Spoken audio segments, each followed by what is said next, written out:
So on the side of that, I have created a group of property companies where we have our Airbnb, we have charity tenants, we have government tenants of, awkward tenants, whatever. I right? can imagine. We're being very diplomatic. Whatever, here, right? Yeah. Okay, yeah. Max, who runs Star Property, he's the cleverest person I've ever worked with. Mm-hmm. He's the best. Yeah. He's brilliant. Yeah. Now, I could never have achieved what I've done without Gary, my right-hand man, because he is the voice of reason, right? Who says, for God's sake, we don't need to go all in on everything. Let's just chill out and we'll just put a couple of $100,000 in to start and see how it goes. So he sort of holds me back, but then he'll push me on when I'm doing well. But as an expertise and specialising in one thing, Max, who runs Star Property, is the best. So I take risk all day and I give him money, which he then gives me a ROI. I insist on 14% on my money. So he's got, like you've got your vocabulary on greyhound racing, mm-hmm. I've got my vocabulary on betting and mm-hmm. business. Yeah. Max has got his vocabulary on property. Yes. So he'll call me and he'll say, right, I've got an ADY HMO, which and he sees property differently. Whereas you go, that's a 3-bedroom house and that's a 5-bedroom house. Max goes, yes, that is a 5-bedroom house and that's all it is. That's a 3-bedroom house. I can Frankenstein it and make it 7 bedrooms and get an extra student in the chimney. Mm-hmm. Right? Okay. So he sees things differently. Right. So he sees value. Like a professional gambler will look at a horse race or a dog race and say, that's 7s, it should be 4s. Yeah. He will look at the $300,000 house and say, I can buy it for 300, I can spend 150, but then I get an incredible yield, which would be double the $500,000 house, and it's worth $100,000 more because I've created that value. Yeah. Now, so I don't have the risk there. So all day long, risk is my business, and then it goes into my compound growth sausage machine, where I'm trying to buffet it and become stronger and steadier for myself, for my management team, who I adore, who I am very, very loyal to. I want to see them all live their dreams and be very, very wealthy. I believe that, along this journey, which I'm very, very long-termist, they've had what they need and what they want, which are two different things. Mm-hmm. None of them have gone without, but I believe that in years to come, they'll see what I'm building with that property, which just makes us more and more bomb-proof. We've got properties in Ireland, we've got properties in England, we've even got we even own a property in Israel, we've got property in, we're all over the place. Is there a figure you can quote as a net wealth of Star Sports? Or whatever the parent, is it Star Sports the parent company? Yeah, but we've got the platform as well. We own the IT, so that could be worth anything to the right. Come on, give me a figure. Hunter. Give me a figure. What's the whole kit and caboodle worth? At the moment, our property portfolio is worth in the 80 millions. Yes. I don't know what the bookmaking's worth because there's no other bookmaker like it. Not many people want to buy a bookmaker's where they're standing horses at Cheltenham and Ascot for over £1 million. Yes. Or they've got punters who can be losing £1 million at 3 o'clock on a Sunday and winning £300,000 on the day. Yes. By smashing out, because they don't want that pain, they want the £5 and £10. So I can't value it. The platform, to the right American, it can be well over £100 million. In a fire sale, it might be 25. Do you understand? I do. You see, but essentially, that doesn't matter. No. What matters financially is safety. And yes. That's what the property is giving me, is that really tomorrow, if I won £2 million tomorrow, it doesn't change where I'm going for dinner. No. I'm still going to buy ties from Gresham Blake. I'm still going to buy funny watches. I'm still going to buy quirky socks, right? Okay, I'm still going to go for fish and chips at Toffs. I'm not going to change who I am, but it just makes me more bomb-proof. And my management team, who own about 12% of the business, they're more bomb-proof. And just following that compound growth, being stronger, opening another betting shop. Yes, it's just another little pebble, but pebbles make mountains.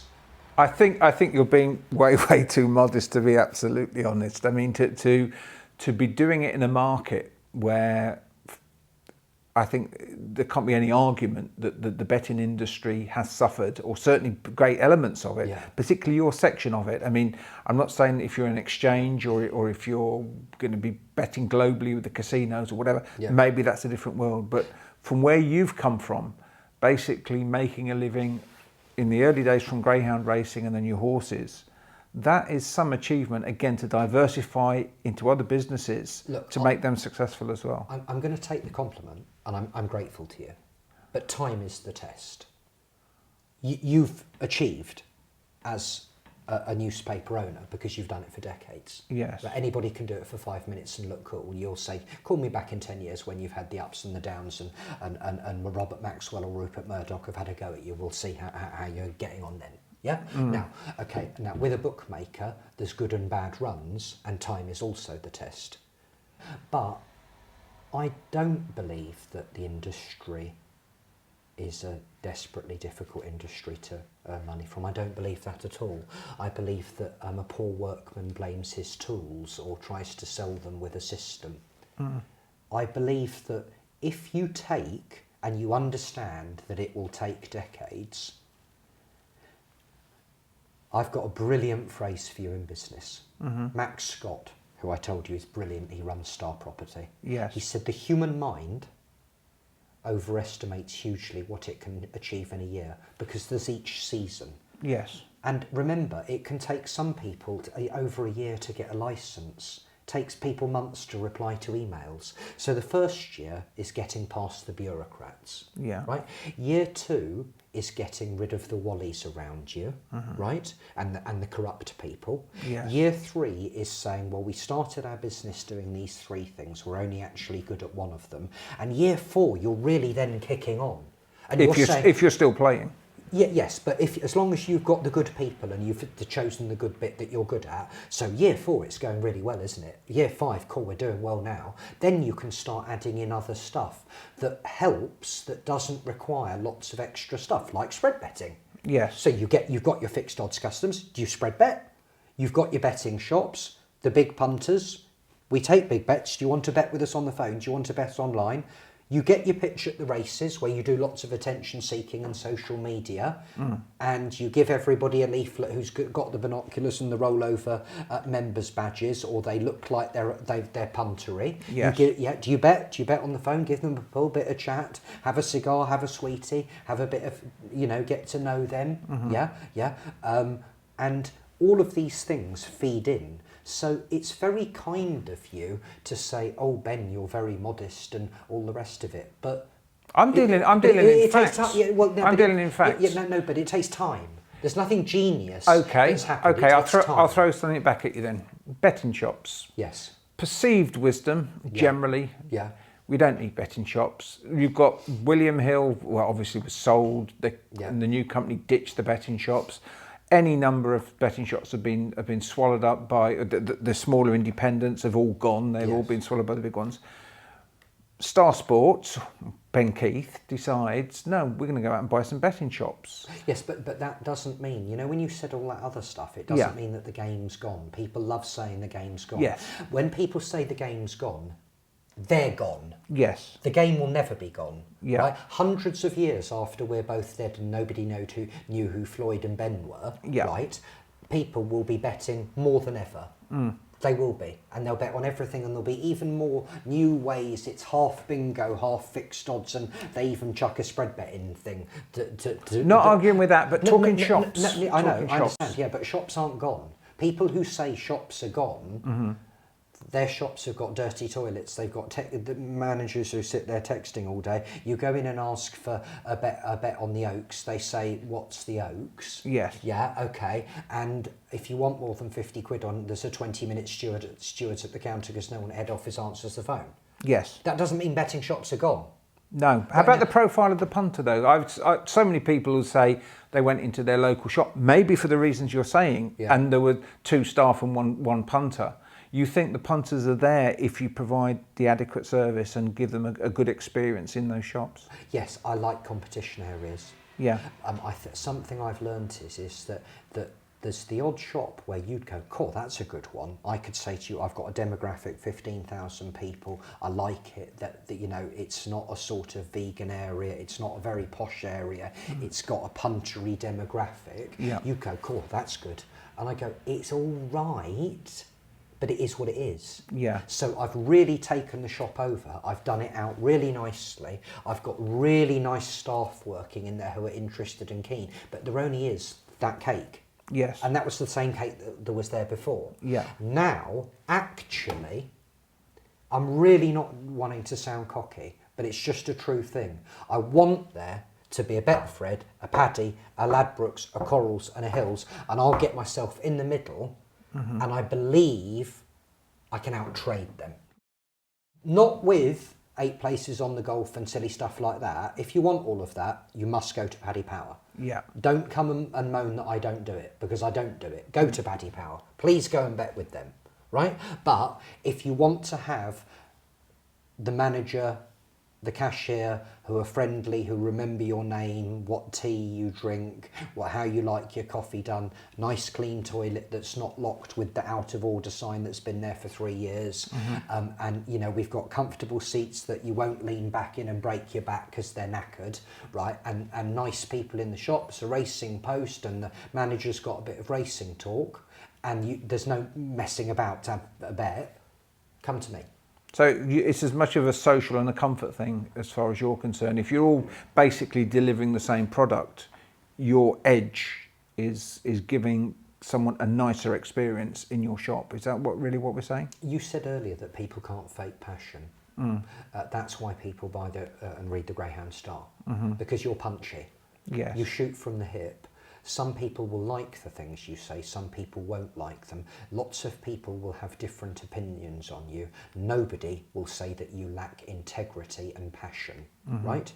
When you go into a well-run betting shop, it's just immediately obvious. You can't fake it, right? Okay, and I think that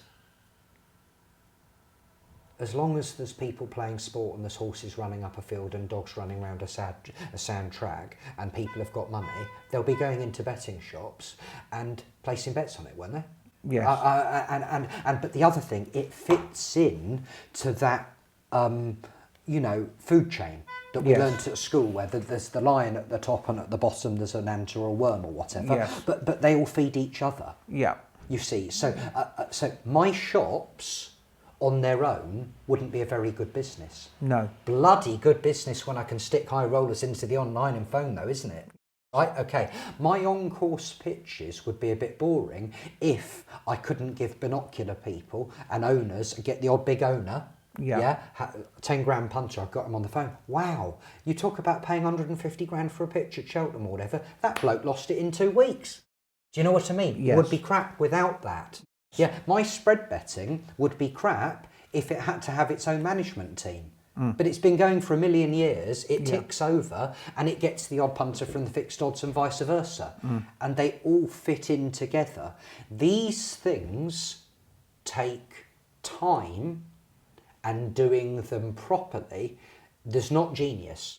So what I would say is that when you say to me, oh my God, you've overachieved, well done, take the compliment, thank you, I would just say that I've McCoyed them all in the mud.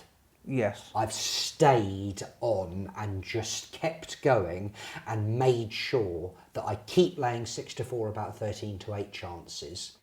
I keep offering a good service wherever I can. Eventually, look, I'm delegating. As I said, I've gone from striker to now chairman. More people bet with us than ever before. I can't offer that totally one-to-one bespoke service that a private layer can offer. But if you want something done really well, 10 out of 10, do it yourself. That's 1 times 10 is 10. But if you've got 300 people working for you like I have, and they're each doing 7 out of 10, that does come to 210. Yes. So I'm achieving more, possibly not quite to the standard that I would have once liked, but I still believe that we offer a very, very good service. I don't believe that the game's gone. I believe that some people who've entered the game who are managing certain areas of it were never part of the game. No. So they don't know how to play the game. And you must play the game.